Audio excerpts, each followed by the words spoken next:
Assalamualaikum warahmatullahi wabarakatuh. Salam sejahtera dan salam sehat bagi kita semua dimanapun berada. Perkenalkan, nama saya adalah Roberto Roy Purba, merupakan dosen di program studi manajemen Fakultas Ekonomi dan Ilmu Sosial di Universitas Sari Mutiara Indonesia di Kota Medan. Pada kesempatan ini izinkan saya untuk memaparkan salah satu mata kuliah yang saya ampuh di program studi manajemen. Salah satunya adalah mata kuliah e-marketing.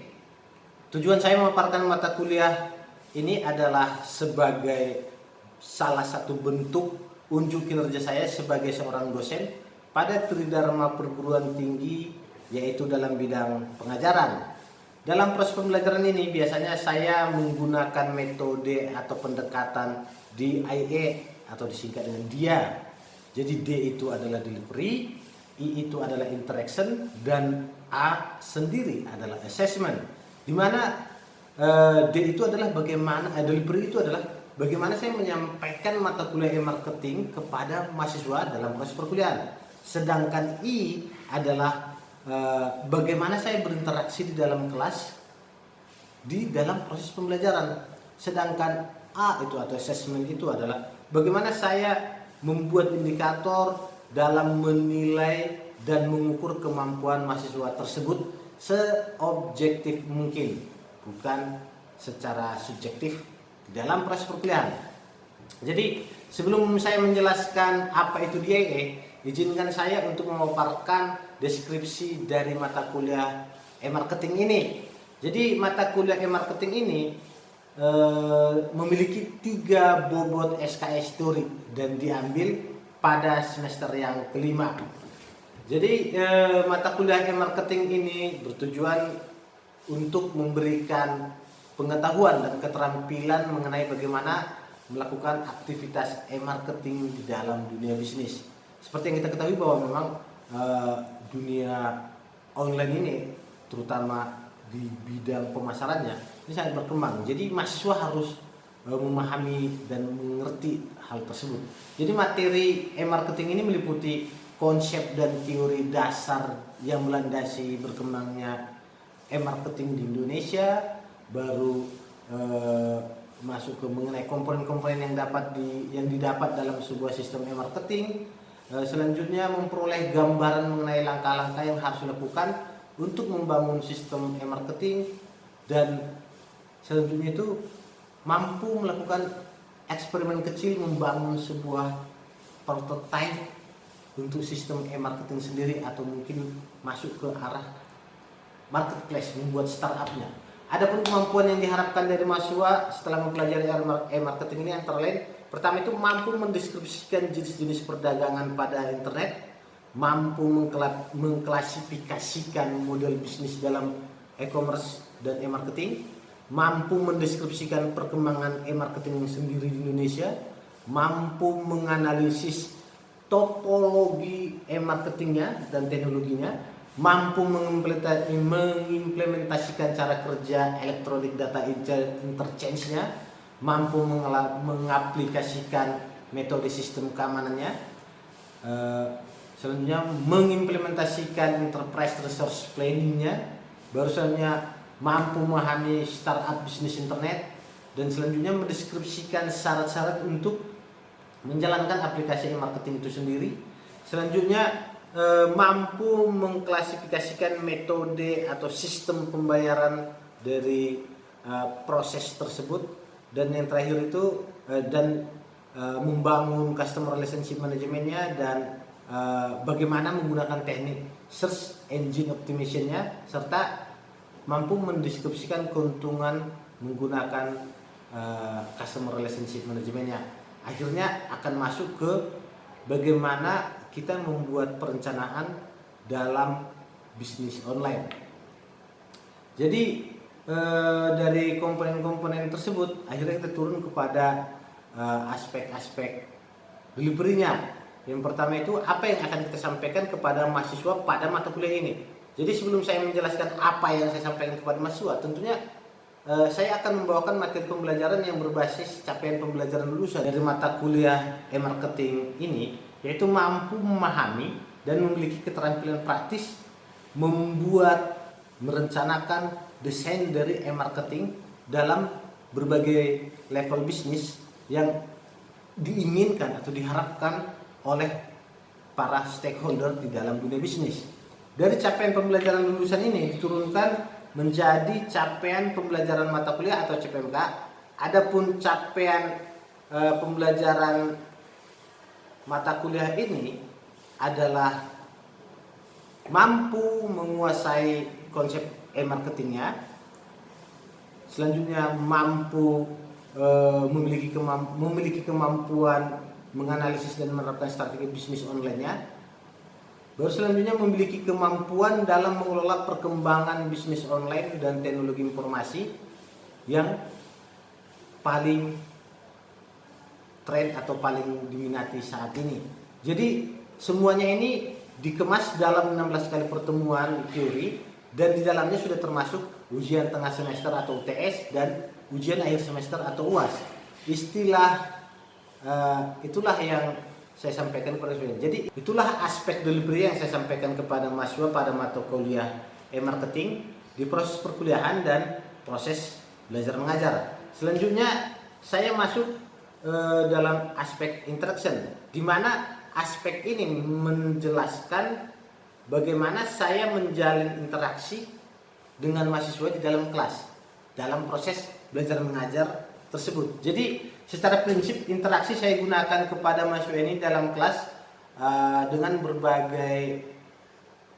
beberapa metode. Yang pertama itu mungkin berbasis student center learning atau SCL. Jadi SCL ini sendiri kan merupakan metode mengedepankan partisipasi aktif dari mahasiswa. Jadi tidak lagi berbasis dari dosen, semuanya harus berdiskusi.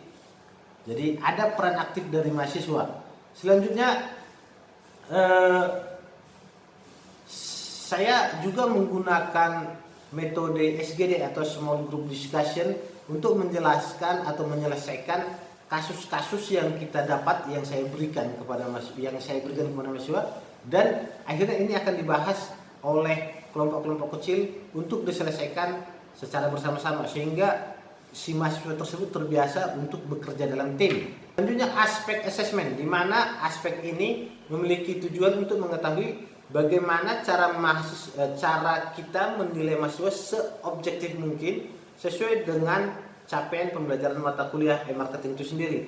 Jadi pada awal perkuliahan saya sudah sampaikan kepada mahasiswa apa poin-poin penting dari penilaian yang akan saya berikan. Itu sudah ada di dalam kontrak perkuliahan. Jadi di sini ada 3 aspek penilaian yang saya lakukan untuk menilai kemampuan mahasiswa. Yang pertama itu aspek kognitif. Aspek kognitif ini untuk mengetahui pengetahuan mahasiswa yang saya gunakan melalui ujian tertulis, yaitu ujian tengah semester dan juga ujian akhir semester atau UAS. Yang kedua, saya menggunakan aspek psikomotorik, di mana aspek ini menilai sikap dan tingkah laku atau perilaku si mahasiswa selama proses pembelajaran di dalam kelas. Dan yang terakhir atau yang ketiga itu aspek afektif, di mana mahasiswa yang saya beri penilaian di sini mahasiswa dituntut mampu berkolaborasi, mampu bekerja sama dalam tim untuk memberikan sebuah karya. Jadi aspek afektif ini di mana mahasiswa saya menilai mampu tidak bekerja sama, berkolaborasi di dalam tim dalam menyelesaikan tugas yang terkait dengan kasus-kasus dari e-marketing. Jadi adapun poin-poin ini merupakan kontrak belajar yang saya upload di Sistem Informasi Akademik Universitas Hasanuddin Mutiara atau biasa disingkat dengan SIAKAT Universitas Hasanuddin Mutiara. Jadi selain itu pengukuran kinerja masih didasarkan pada subcapaian pembelajaran mata kuliah atau CPMK. Jadi sekali lagi hal ini saya sudah sampaikan kepada mahasiswa di awal pertemuan dengan mahasiswa dalam proses perkuliahan, sehingga harapannya mahasiswa mampu nih menjalani proses perkuliahan dengan baik. Dan hal ini saya sampaikan secara transparan, dari mana kriteria-kriteria itu ada, kriteria penilaian itu muncul dari mana, itu sudah saya sampaikan dari awal. Jadi demikian 3 aspek yang saya sudah paparkan terkait dengan mata kuliah e-marketing, mulai dari D delivery, I interaction, A itu assessment. Jadi setelah ini saya akan menyajikan video proses pembelajaran secara real kepada mahasiswa melalui platform teknologi Zoom Meeting karena masih dalam kondisi pandemi. Jadi selamat menyaksikan. Terima kasih atas perhatiannya. Baik, kali ini kita akan membahas tentang e-payment. E-payment mata kuliah e-marketing ini saling berkaitan. Ini sangat penting nih e-payment ini. Mungkin dari teman-teman ada yang paham dengan e-marketing, e-payment? Siapa yang bisa menjawab e-payment? David, bisa? Silakan. Bisa, Pak. Pembayaran menggunakan smartphone, Pak. Oke, terima kasih. Untuk David jawaban yang bagus. Yang lain, Putri mungkin bisa ini, Putri. Silakan, Dek. Pembayaran yang menggunakan uang elektronik, Pak. Oke, baik. Terima kasih. Jadi ini udah hampir benar ya. Ada pembayaran menggunakan uang elektronik dan lain-lain. Emi, mungkin Emi pernah ya pakai pembayaran elektronik seperti itu. Emi pernah menggunakan apa aja? Pernah pakai GoPay, ShopeeLater, dan Dana, Pak. Oh, Dana ya. Shopee Pay Later pernah menggunakan? Pernah, Pak. Berarti kamu termasuk orang yang suka berbelanja. Baik, kita langsung masuk ke materi kita aja ya. Saya akan share materi kita. Oke, baik. Di sini kita akan berbicara tentang e-payment. E-payment seperti tadi yang dikatakan oleh teman kita David dan Putri mengatakan bahwa e-payment itu sistem pembayaran yang menggunakan handphone. Itu biasa terjadi ya, kita pakai tap handphonenya.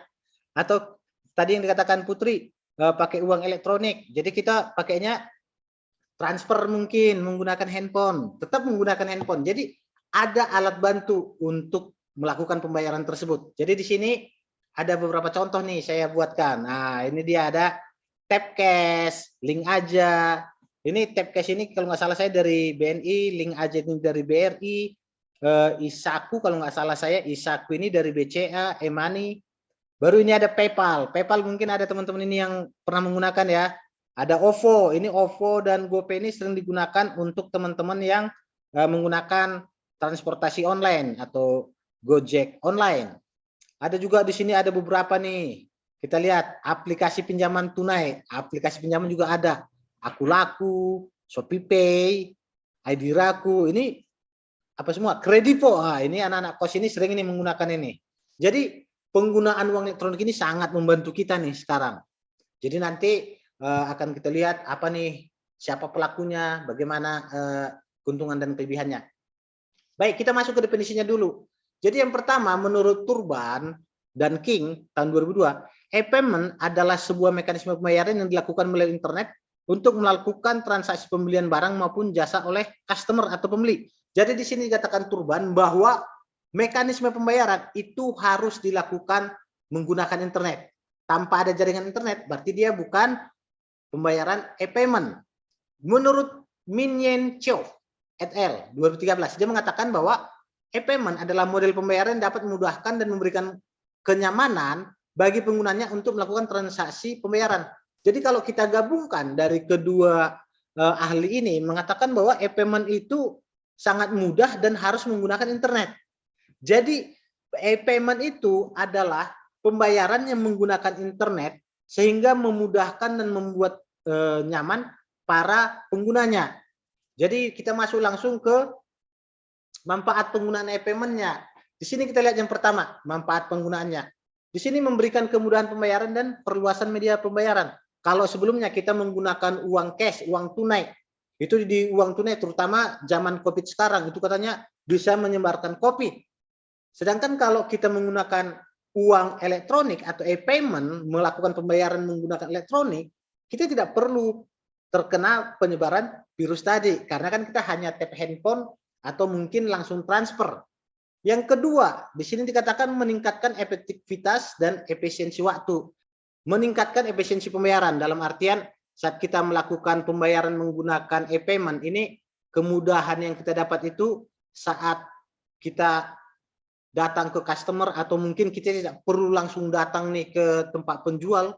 Contoh seperti kita memesan makanan melalui GoFood, kita tidak perlu datang ke warungnya. Kita cukup melakukan pembayaran menggunakan GoPay-nya kita, atau kita menggunakan Shopee Food, kita bisa membayarnya menggunakan Shopee Pay dan lain-lain. Baru selanjutnya memberikan keamanan bertransaksi yang lebih dibandingkan cash atau tunai. Ini sangat pasti karena penggunaan e-payment ini, pembayaran menggunakan elektronik ini lebih aman karena kode transaksinya itu ada di kita. Saat kode atau PIN itu tidak dibuka, maka kegiatan pembayaran itu tidak bisa dilaksanakan. Jadi sangat amat aman. Baru kita masuk ke yang keenam, meningkatkan customer loyalty. Dalam artian kemudahan pembayaran ini kan membantu kita akhirnya karena nyaman, kita akhirnya setia. Setelah kita setia, kita akan merekomendasikan ke orang lain. Baru selanjutnya meningkatkan kepercayaan pelanggan. Dalam artian seperti ini, banyak customer ini yang sangat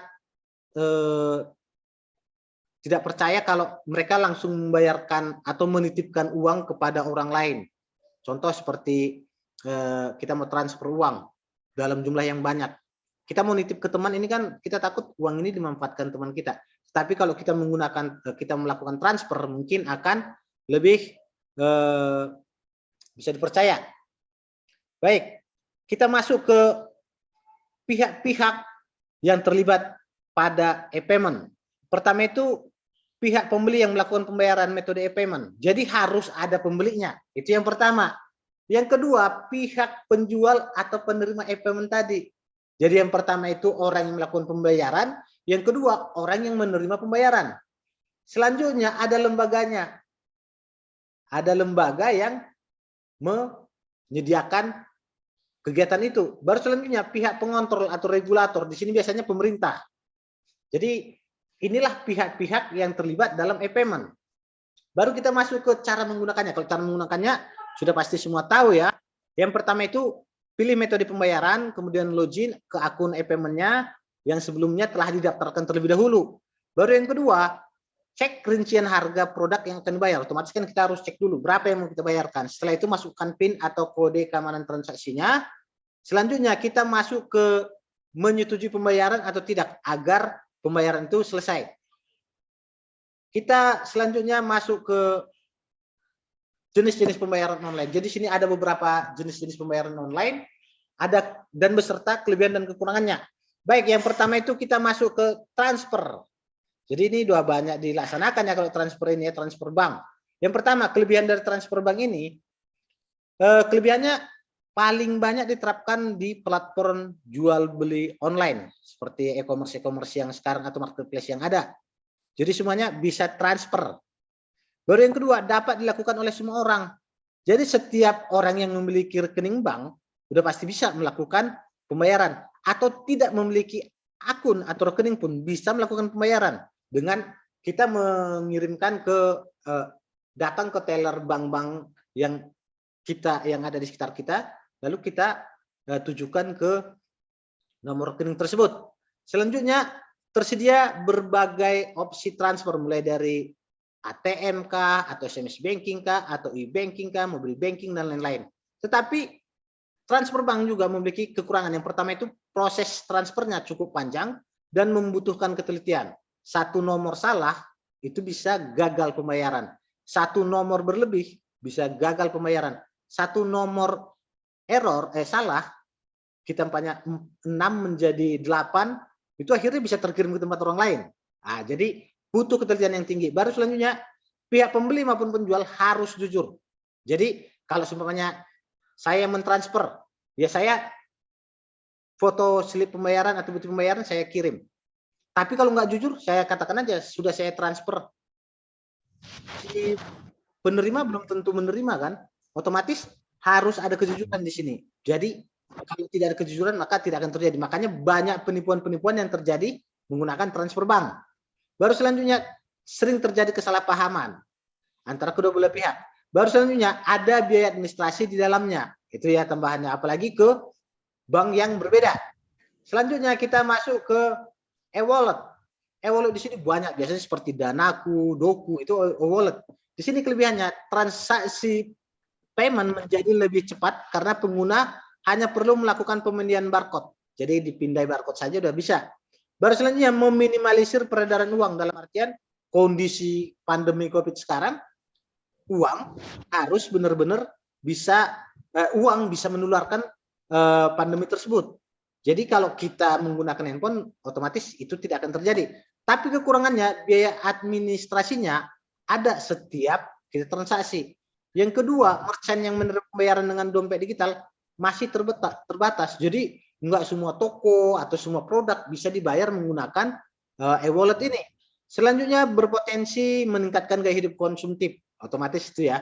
Jadi kalau kalian punya Danaku, Oppo dan lain-lain itu ya boros karena ada kok gampang sambil rebahan bisa. Itu dia wallet.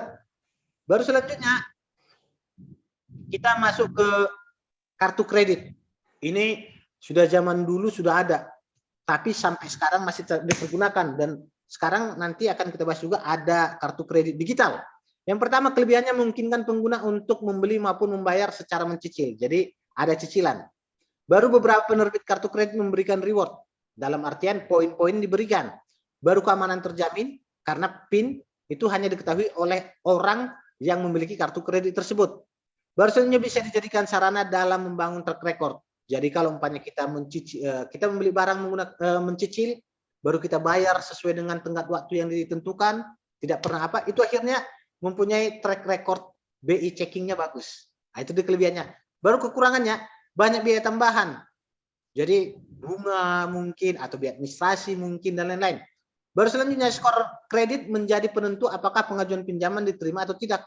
Dalam artian ini kan dibandingkan antara gaji kamu dengan limit yang kamu punya. Baru selanjutnya berpotensi membuat pengguna ketagihan berhutang. Ini yang banyak terjadi. Banyak orang terlilit hutang kartu kredit karena gampang menggunakannya. Nggak punya uang tapi punya kartu kredit, tinggal gesek aja. Itu dia di sini kartu kredit.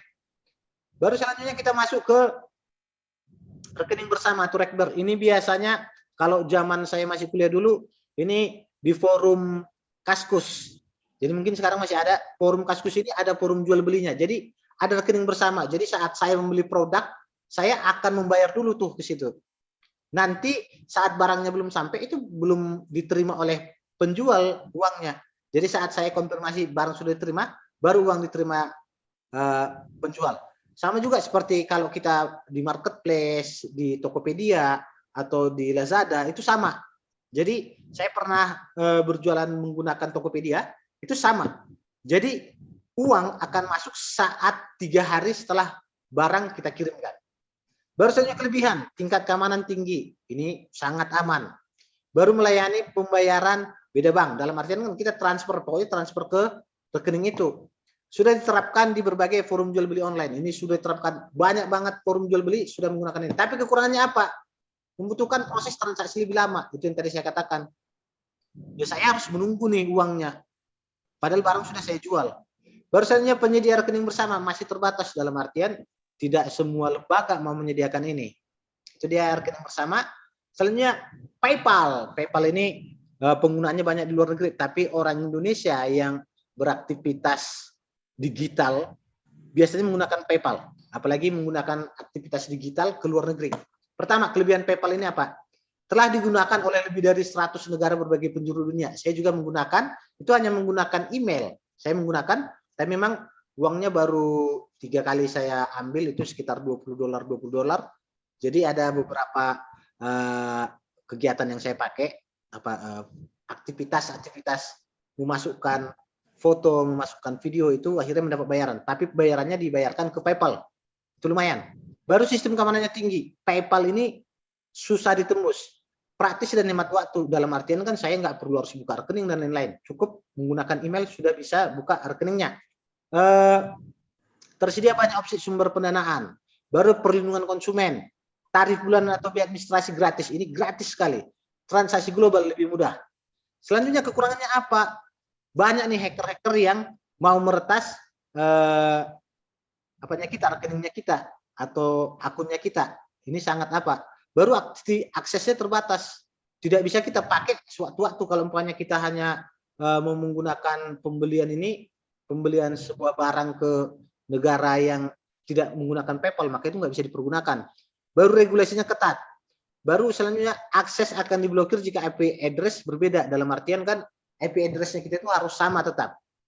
Selanjutnya, itu dia tadi yang untuk apanya. Ini tugas kelompoknya kita. Ini nanti buat teman-teman di sini nanti masukkan di Google Classroom aja, di GCR aja untuk tugasnya per kelompok. Di sini cari sebanyak-banyaknya e-payment yang Anda ketahui yang beredar saat ini di dunia. Baru selanjutnya pentingkah e-payment diterapkan di pasar tradisional. Baru selanjutnya konsepkan e-payment yang ingin kalian buat. Ini nanti pertanyaannya ya. Nanti materi akan saya kirim di Google Classroom. Demikian mungkin yang bisa saya sampaikan. Mungkin ada pertanyaan dari teman-teman. Silahkan, jikalau ada yang ingin bertanya. Pak, saya mau bertanya. Tasya. Apa keuntungan secara menyeluruh dari penggunaan e-payment, Pak? Makasih. Kalau kita berbicara keseluruhan keuntungannya, kelebihannya, itu yang pertama tidak ribet, tidak susah.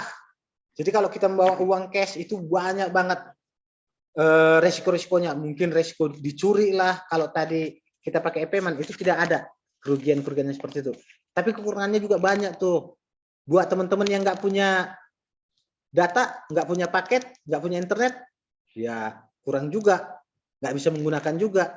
Baru selanjutnya kita ini kalau kekurangannya tadi ya, kita boros.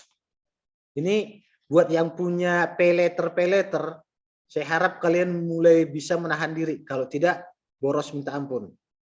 Oke? Demikian Anas. Mungkin ada pertanyaan yang lain? Izin bertanya, Pak. Oke, silahkan Hilda. Apakah ada pengaturan tentang uang elektronik? Oke, baik. Untuk peraturan uang elektronik ini sudah ada sebenarnya, cuman masih para lembaga-lembaga yang membuat uang elektronik itu yang diatur. Jadi ada peraturan BI kalau nggak salah saya nomor 11/12 tahun 2009 kalau nggak salah saya itu ada itu tentang uang elektronik.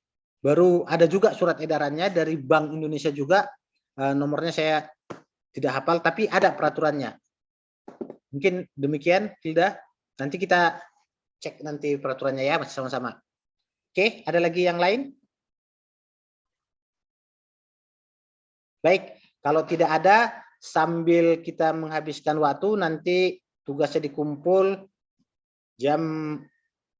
habis jam les pertama ini ya, nanti kalian langsung upload aja di GCR. Baik, demikian pertemuan kita pada kali ini. Kita sambung pertemuan-pertemuan berikutnya. Terima kasih, salam sehat buat kita semua. Bye. Terima kasih ya, Pak. Terima kasih. Demikianlah PDD UKTPT saya di bidang pengajaran pada mata kuliah e-marketing. Terima kasih, semoga bermanfaat dan sampai ketemu di lain kesempatan.